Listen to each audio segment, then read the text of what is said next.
Good morning, dear students. Myself Dinesh Sharma, Department of Chemistry, RCRT Jaipur.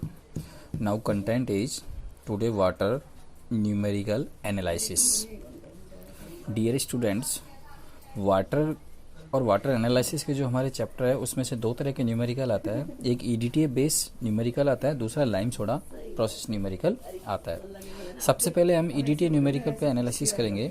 EDTA के through हम water के अंदर total, permanent और temporary 3 types hardness का determination करते हैं. नॉट रिमूव, ओनली क्या करते हैं, फाइंड आउट करते हैं कि इसमें कितनी तरह की हार्डनेस है और कितनी कितनी ppm के अंदर पाई जाती है.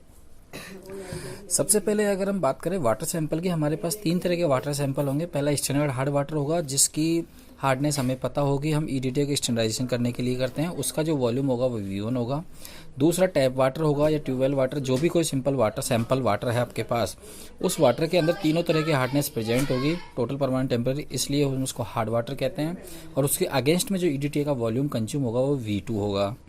थर्ड, हम उसी पानी को बॉईल करेंगे, आधा घंटे तक बॉईल करने, हाफ रह जाएगा, फिर फिल्टर करेंगे. फिल्टर करने के बाद उसके साथ जो हम EDTA की टाइट्रेशन करवाते हैं वो वॉल्यूम V3 होगा. उसके थ्रू हम परमानेंट हार्डनेस का फाइंड आउट करते हैं. और अगर टोटल में से परमानेंट को हम सब्ट्रैक्ट कर देते हैं तो हमारे पास टेम्परेरी हार्डनेस निकल के आ जाती है. ये हार्डनेस का रूल्स है. यानी 3 तरह की हार्डनेस आपको निकालनी है. सबसे पहले स्टैंडर्डाइजेशन करना है EDTA का, फिर टोटल हार्डनेस निकालनी है, फिर आपको परमानेंट हार्डनेस निकालनी है, और फिर टेम्परेरी हार्डनेस फाइंड आउट करनी है. ध्यान रखना, वॉल्यूम V1, V2, V3 निकलेंगे, इसी से कैलकुलेशन होगी. एक ध्यान रखने की चीज़ ये है कि अगर मान लीजिए स्टैंडर्ड हार्ड वाटर जो प्रिपेयर किया 1 ग्राम में किया है तब तो value as it is put हो जाएगी. इन केस अगर वो 1 ग्राम की जगह कोई और ग्राम लेता है तो उस समय हमें टोटल फॉर्मूले के द्वारा उसकी 1 ml वाटर की रेट निकालेंगे, उसके बाद ही आगे न्यूमेरिकल होगा. ठीक है, अब मैं आपको एक न्यूमेरिकल रीड कर रहा हूँ, उसके बाद इसको आप सॉल्यूशन करते हैं. देखिए, the standard water was prepared by dissolving 1 gram of pure and dry calcium carbonate in 1 litre distilled water. यानी 1 ग्राम कैल्शियम कार्बोनेट को इन्होंने डिजोल्व किया है और 1 लीटर पानी स्टैंडर्ड हार्ड वाटर बनाया है. यानी कि इस पानी की जो हार्डनेस है वो 1 ppm है, क्योंकि 1 ग्राम 1000 ml में, 1 ml में 1 मिलीग्राम, इसलिए 1 ppm इसकी हार्डनेस आती है. आगे ये कह रहा है कि 50 ml ऑफ दिस रिक्वायर्ड, यानी इसका इस स्टैंडर्ड हार्ड वाटर का 50 ml सैंपल लेके हम टाइट्रेशन करते हैं EDTA से तो 46 ml of EDTA solution consume होता है. और 50 ml of given hard water, यानी दूसरा सैंपल के साथ 50 ml हार्ड वाटर लेते हैं तो 20 ml EDTA कंज्यूम होता है. और boil sample of hard water consume 10 ml, और उसी पानी को बॉयल करने के बाद EDTA के साथ टाइट्रेशन करवाते हैं तो 10 ml EDTA कंज्यूम होता है. तो determine the total permanent temporary hardness of given in ppm calcium carbonate equivalent. ठीक है, तीनों वैल्यू आपके पास आ गई. पहली वैल्यू 46 ml V1, दूसरा 20 ml V2 और तीसरा 10 ml V3. सिंपल फॉर्मूला आपको पता है, V2 यानी कि V2 बाई V1 और V3 बाई V1 इंटू 1000. ठीक है, तो देखिए अब इसमें क्या करना है, सॉल्यूशन करते हैं अपन. सबसे पहले स्टैंडर्डाइजेशन ऑफ EDTA करेंगे, यानी 1000 ml of standard hard water.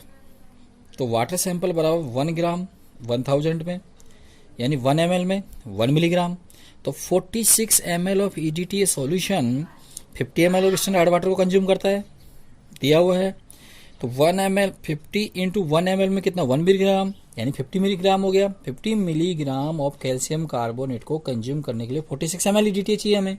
तो 1 ml EDTA बराबर क्या होगा, 50 by 46 milligram of calcium carbonate. ठीक है, अब आते हैं हम टोटल. हमने 1 ml EDTA की रेट निकालनी है, पहले निकल गई. अब आते हैं हम टोटल हार्डनेस पे. 50 ml of given hard water sample, 20 ml of EDTA, 20 ml of EDTA निकलता है.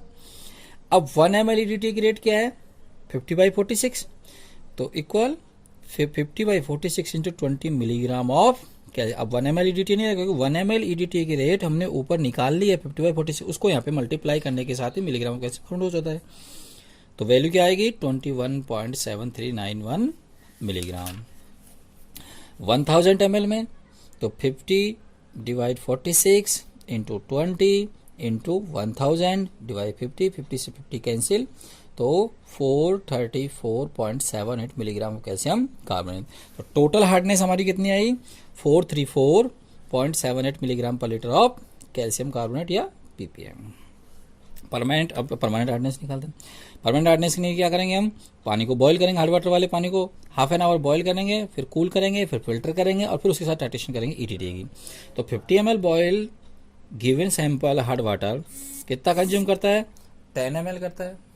10 ml of ETT solution consume करता है। टेम्परेरी हार्डनेस रिमूव हो गई बॉईल करने पे।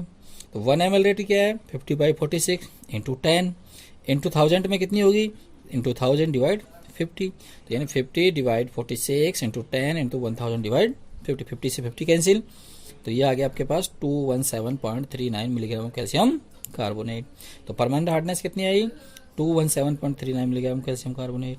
तो टेम्परेरी हार्डनेस बराबर total hardness minus permanent. Total कितनी थी? 434.78। परमानेंट कितनी आई? माइनस 217.39। तो क्या बचा टेम्परेरी हार्डनेस? 217.39 ppm। इस तरह से EDT के हार्डनेस को हम सॉल्व करते हैं। अब नेक्स्ट न्यूमेरिकल आता है लाइम सोडा प्रोसेस पे। एक तो EDT पे, दूसरा लाइम सोडा प्रोसेस पे। लाइम सोडा प्रोसेस के लिए किसी भी हार्ड वाटर को लाइम और सोडा दो ऐसे केमिकल है जिनके द्वारा उसके हार्डनेस को फाइंड, कितना calculate amount lime and soda चाहिएगा। उसके लिए न्यूमेरिकल देखिए।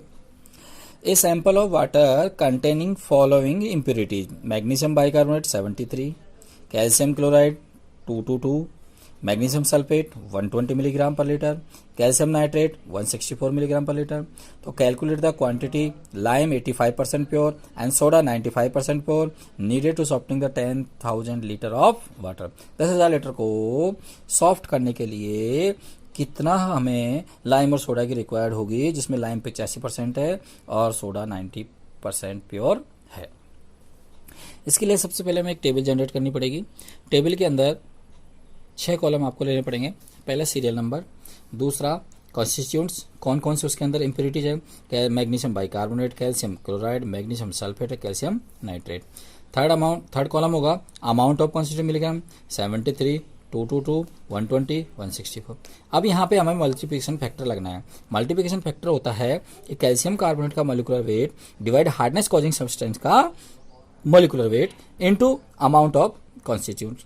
तो 100/46 मैग्नीशियम बाइकार्बोनेट का है, कैल्शियम क्लोराइड का 100/111, मैग्नीशियम सल्फेट का 100/120, कैल्शियम नाइट्रेट का 100/164।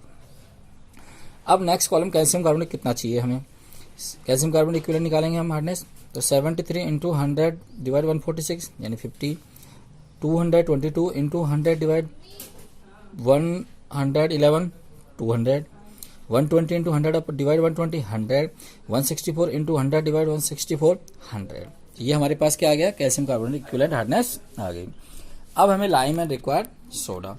तो सबसे पहले लाइम का फॉर्मूला होता है 74/100 इंटू, अब मैग्नीशियम बाइकार्बोनेट दिया है तो मैग्नीशियम बाइकार्बोनेट की हमेशा 2 से मल्टीप्लाई होगा, क्योंकि वो 2 बार रिएक्शन करने पे हार्डनेस रिमूव होती है।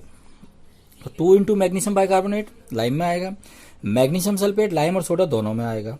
तो 74 divide 100 into 2 into 50, magnesium bicarbonate का अमाउंट कितना 50 प्लस 100 इंटू 100/85, क्योंकि लाइम कितना 85% है 100 इंटू 10,000 वेट ऑफ वाटर। तो 74/100 इंटू 200 इंटू 100/85 इंटू 10,000, तो यानी 1741176.4। अब ये है मिलीग्राम में, केजी में निकालने के 10 की पावर 6 से डिवाइड कर देंगे तो 1.741 kg आ जाएगा। Next soda required. Soda required के लिए फॉर्मूला होता है 106/100 कैल्शियम क्लोराइड जो सोडा से रिमूव होता है, कैल्शियम नाइट्रेट वो भी सोडा होता है, प्लस मैग्नीशियम सल्फेट यानी लाइम और सोडा दोनों से रिमूव होगा। और कैल्शियम में equivalent milligram per litre into purity of soda into volume of water. तो 106 डिवाइड 100 कैल्शियम क्लोराइड का अमाउंट कितना आया 200 प्लस 100 यानी 100 कैल्शियम नाइट्रेट प्लस 100 यानी मैग्नीशियम सल्फेट इंटू 10,000 इंटू 100/90। तो 106/100 इंटू 400 इंटू 100 डिवाइड 90 इंटू 10,000 यानी 4711111.1 अब इंटू 1 kg अपॉन 10 की पावर 6 4.711 kg आंसर होगा इसका। इस तरह से लाइम को निकालते हैं। ईजीटी का न्यूमेरिकल हो गया, लाइम सोडा का हो गया। अब एक न्यूमेरिकल जियोलाइट का और करवा देते हैं। देखो जियोलाइट का जो फॉर्मूला है वो याद रखना है, फॉर्मूला बेस पे सीधी वैल्यू पुट करनी है। जियोलाइट का फॉर्मूला होता है हार्डनेस बराबर 50 into M into V2 into 10 की पावर 3 डिवाइड 58.5 इंटू V1। ठीक है ना, ये फॉर्मूला होता है जो कि आपको थ्योरी में बता चुके हैं।